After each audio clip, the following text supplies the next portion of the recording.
August 28 UPSC civil service എക്സാമിന് relevant ആയിട്ടുള്ള കുറച്ച് ടോപ്പിക്കുകളാണ് നമ്മൾ ഡിസ്കസ് ചെയ്യാൻ വേണ്ടി പോകുന്നതായിട്ടുള്ളത്. അതിൽ ആദ്യത്തെ ടോപ്പിക് എന്ന് വെച്ചാൽ മിസ്ലീഡിംഗ് അഡ്വർടൈസ്മെന്റുമായി ബന്ധപ്പെട്ടാണ്.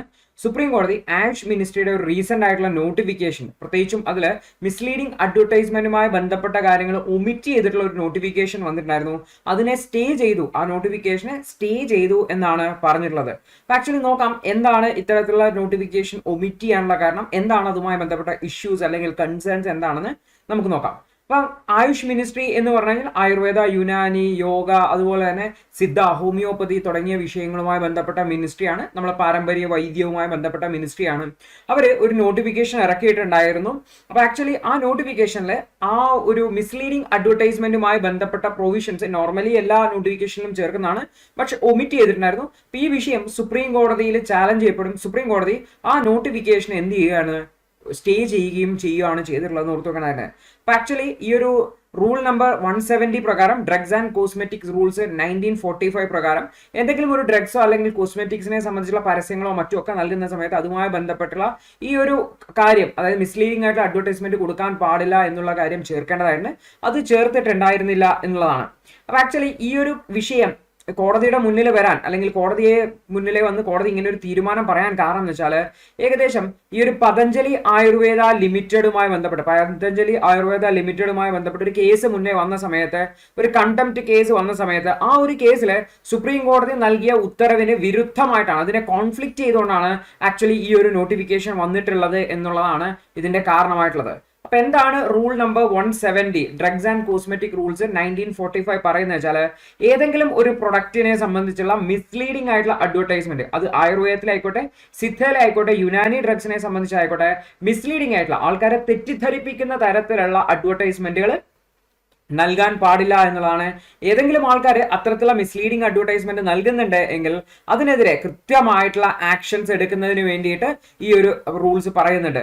ഈ റൂള് 2018 പാർലമെന്ററി കമ്മിറ്റിയുടെ റെക്കമെൻഡേഷന്റെ അടിസ്ഥാനത്തിൽ ആഡ് ചെയ്തിട്ടുള്ളത്. ആയുഷ് മിനിസ്ട്രി പ്രത്യേകിച്ചും ഇത്തരത്തിലുള്ള പല പ്രൊഡക്റ്റുകളും അഡ്വർടൈസ് ചെയ്യുന്ന സമയത്ത് അത് ഈവൻ സ്റ്റേറ്റ് ലൈസൻസിംഗ് അതോറിറ്റിയിൽ നിന്ന് അപ്രൂവൽ പോലും എടുക്കാതെയാണ് ഇത് എന്ത് ചെയ്യുന്നത്, മാർക്കറ്റിലേക്ക് കൊണ്ടുവരുന്നത് എന്നുള്ളത് കണ്ടതിന്റെ അടിസ്ഥാനത്തിലാണ് ഇത്തരത്തിലുള്ള ഒരു സ്റ്റെപ്പിലേക്ക് പോയിട്ടുണ്ടായിരുന്നതെന്നും കൂടി ഓർത്തു വയ്ക്കേണ്ടതായിട്ട്.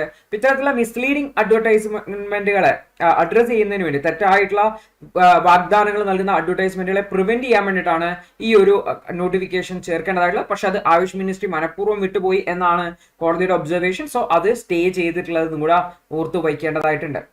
അടുത്തൊരു വാർത്ത എന്ന് വെച്ചാൽ, റീസെന്റ് ആയിട്ട് ടെലിഗ്രാമിന്റെ ഫൗണ്ടറെ അറസ്റ്റ് ചെയ്തിട്ടുണ്ടായിരുന്നു. അപ്പൊ ആക്ച്വലി ടെലിഗ്രാം എന്ന് പറയുന്നത് നിങ്ങൾക്ക് എല്ലാവർക്കും അറിയാവുന്നതായിരിക്കും, ഒരു മെസ്സേജിങ് ആപ്പാണ്, ഇൻസ്റ്റന്റ് മെസ്സേജിങ് ആപ്പ്. നമ്മുടെ വാട്സപ്പ് പോലെയൊക്കെയുള്ള ഒരു മെസ്സേജിങ് ആപ്പാണ് ടെലിഗ്രാം എന്ന് പറയുന്നതായിട്ടുള്ളത്. പക്ഷെ ടെലിഗ്രാമിന്റെ ആ ഒരു ഫ്രീഡം, അല്ലെങ്കിൽ ടെലിഗ്രാമിന്റെ ഒരു അഡ്വാൻറ്റേജ് എന്ന് വെച്ചാൽ അതില് മോഡറേഷൻ ഇല്ല എന്നുള്ളതാണ്. അതായത് ടെലിഗ്രാമിന്റെ സൈഡിൽ നിന്ന് കാര്യമായിട്ടുള്ള മോഡറേഷൻ ഇല്ല. ആരെങ്കിലും കംപ്ലൈന്റ് ചെയ്താൽ മാത്രമാണ് മോഡറേഷൻ വരുന്നതായിട്ടുള്ളത്. ആക്ച്വലി ഈ ഒരു വിഷയവുമായി ബന്ധപ്പെട്ടൊക്കെയാണ് ഈ ഒരു ടെലിഗ്രാമിന്റെ ഫൗണ്ടറെ അറസ്റ്റ് ചെയ്തിട്ടുള്ളത്. അപ്പൊ ഇത് ആക്ച്വലി ഈ ഒരു ഫ്രീഡം ഓഫ് സ്പീച്ച്, ഫ്രീ സ്പീച്ചിന് എഗെയിൻസ്റ്റ് ആണോ ഇത് എന്നുള്ളതാണ് ഇവിടുത്തെ ഡിസ്കഷൻ ആയിട്ട് വരുന്നതായിട്ടുള്ളത്. അപ്പൊ നമുക്ക് ആദ്യം എന്താണ് വിഷയം എന്ന് നോക്കാം. പാരൽ ദുറോവ് എന്ന് പറയുന്ന ടെലിഗ്രാമിന്റെ ഫൗണ്ടറിനെയാണ് അറസ്റ്റ് ചെയ്തിട്ടുള്ളത്. ഫ്രാൻസിൽ വെച്ചിട്ട് ഓഗസ്റ്റ് 24 അറസ്റ്റ് ചെയ്തിട്ടുള്ളത്. പ്രത്യേകിച്ചും ഇന്റർനാഷണൽ ഡിബേറ്റ് ഇതിന്റെ മേലെ ഉയർന്നു. അതായത് ഇത്തരത്തിലുള്ള ടെക് പ്ലാറ്റ്ഫോമുകളെ പലതരത്തിലുള്ള ഇല്ലീഗൽ ആക്ടിവിറ്റീസിന് വേണ്ടിയിട്ട് യൂസ് ചെയ്യുന്നതുമായി ബന്ധപ്പെട്ട വിഷയത്തിലാണ് ഈ ഒരു ക്രിറ്റിസിസം വന്നിട്ടുള്ളതെന്ന് കൂടെ ഓർത്ത് വെക്കാം. അപ്പൊ ഇവിടെയാണ് ലാസിസ് ഫെയറെ എന്ന് പറയുന്ന അപ്രോച്ചിനെ കുറിച്ച് പറയുന്നത്. ലാസിസ് ഫെയറെ എന്ന് പറഞ്ഞു കഴിഞ്ഞാൽ ഗവൺമെന്റിന്റെ ഇൻവോൾവ്മെന്റ് മിനിമം ആയിരിക്കണം എക്കണോമിയിൽ. സാധാരണ ഇത് നോർമൽ ക്യാപിറ്റൽ എക്കണോമിയുമായി ബന്ധപ്പെട്ടാണ് ഈ ഒരു വാക്ക് ഉപയോഗിക്കാറ്. അതിനെ തന്നെ ലാസിസ് ഫെയറെ എക്കണോമി എന്ന് വിളിക്കാറുണ്ട്. ബിക്കോസ് ഗവൺമെന്റിന്റെ ഇന്റർഫറൻസ് വളരെ മിനിമം ആയിരിക്കും, മാർക്കറ്റിലെ സപ്ലൈയും ഡിമാൻഡും ആയിരിക്കും അവിടെ വില നിർണ്ണയിക്കുന്നതായിട്ടുള്ളത് പ്രൊഡക്റ്റുകളുടെ. അപ്പൊ ഇവിടെ ഈ ഒരു ലാസിസ് ഫെയറെ അപ്രോച്ച് ഇവിടെ ഉദ്ദേശിക്കുന്നത് വെച്ചാൽ ഗവൺമെന്റിന്റെ ഇൻവോൾവ്മെന്റ് വളരെ മിനിമം ആയിട്ടുള്ള ഒരു സിസ്റ്റമാണ്. അതായത് ലീവ് അസ് എലോൺ അല്ലെങ്കിൽ അലൗ ടു ഡു എന്നൊക്കെയാണ് ഈ വാക്കിന്റെ അർത്ഥമായിട്ടുള്ളത്. ഇപ്പൊ ലാസിസ് ഫെയറെ എന്ന് പറഞ്ഞാൽ ഒരു പൊളിറ്റിക്കൽ അതുപോലെ തന്നെ എക്കണോമിക്കൽ ആയിട്ടുള്ള ഡോക്ടറിനാണ്.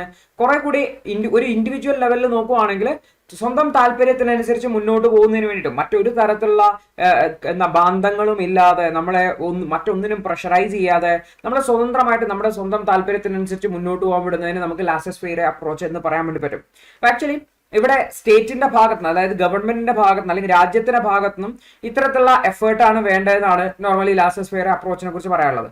പക്ഷെ ഓർത്തു വെക്കേണ്ട കാര്യം, ഗവൺമെന്റിന്റെ ഉത്തരവാദിത്തമാണ് ആ ഒരു രാജ്യത്തെ ലോ ആൻഡ് ഓർഡർ സിസ്റ്റത്തെ മെയിൻറ്റെയിൻ ചെയ്യുക. അത്തരത്തിൽ ലോ ആൻഡ് ഓർഡറിനെ ബാധിക്കുന്ന അല്ലെങ്കിൽ ക്രമസമാധാനത്തെ ബാധിക്കുന്ന തരത്തിലുള്ള ഇന്റർഫറൻസുകൾ ഉണ്ടെങ്കിൽ അതിനെ അഡ്രസ് ചെയ്യുക എന്നുള്ളതാണ്.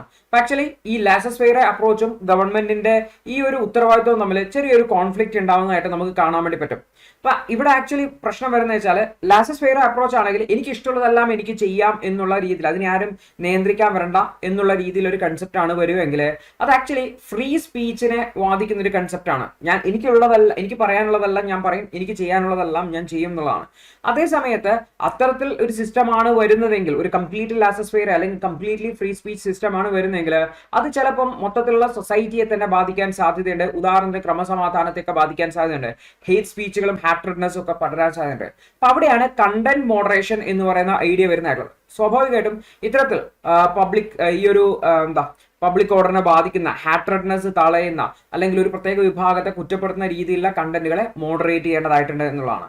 അപ്പൊ അബ്സല്യൂട്ട് ഫ്രീ സ്പീച്ച് എന്ന് പറഞ്ഞു കഴിഞ്ഞാൽ നമ്മുടെ ആശയങ്ങളെ നമുക്ക് അൺറെസ്ട്രിക്റ്റഡ് ആയിട്ട് ആരും നമ്മളെ നിയന്ത്രിക്കാനുള്ള നമ്മുടെ അഭിപ്രായങ്ങളും ഒപ്പീനിയൻസ് പറയാം, ഇനി കണ്ടന്റ് പോകാം. ഇതാണ് ആക്ച്വലി ടെലിഗ്രാമിന്റെ ഫൗണ്ടർ പ്രപ്പോസ് ചെയ്യുന്നതായിട്ടുള്ളത്. പക്ഷെ ഇവിടെ മോഡറേഷൻ വേണമെന്ന് നമുക്കറിയാം.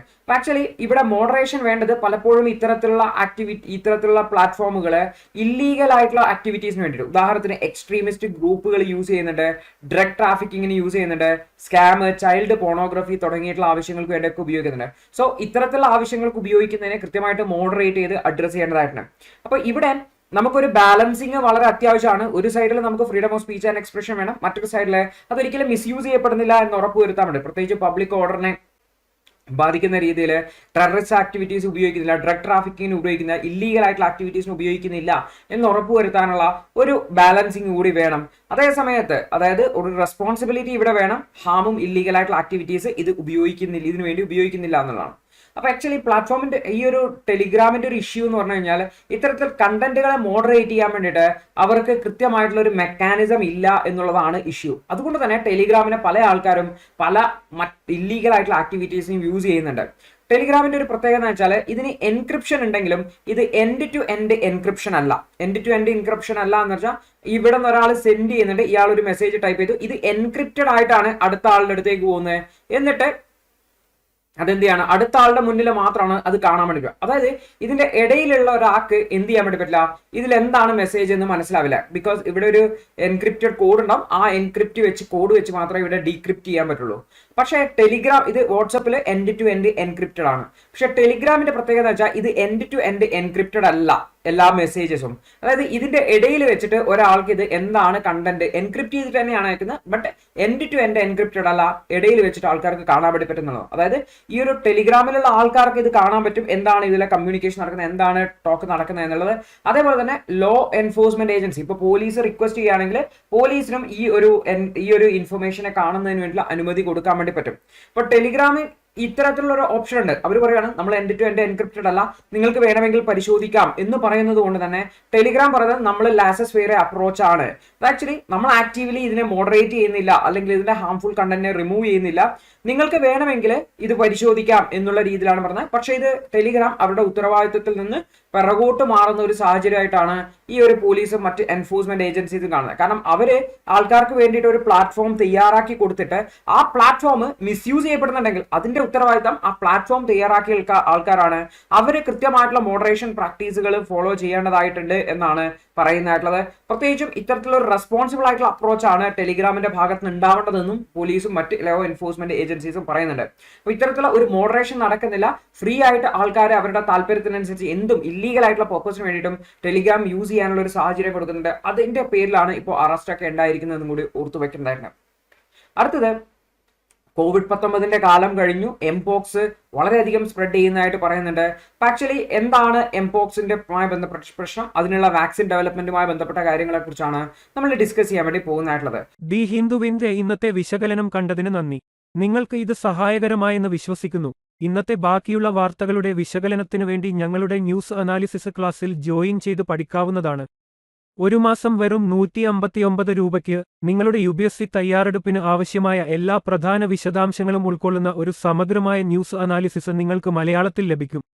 കൂടാതെ സിവിൽ സർവീസിനു വേണ്ടിയുള്ള ജനറൽ സ്റ്റഡീസ് ക്ലാസുകൾ കൂടി മലയാളത്തിൽ മനസ്സിലാക്കി പഠിക്കാൻ ഞങ്ങളുടെ ലേണേഴ്സ് അൺലിമിറ്റഡ് ക്ലാസ്സിൽ ജോയിൻ ചെയ്യാം. മാസം വെറും 1500 രൂപയ്ക്ക്.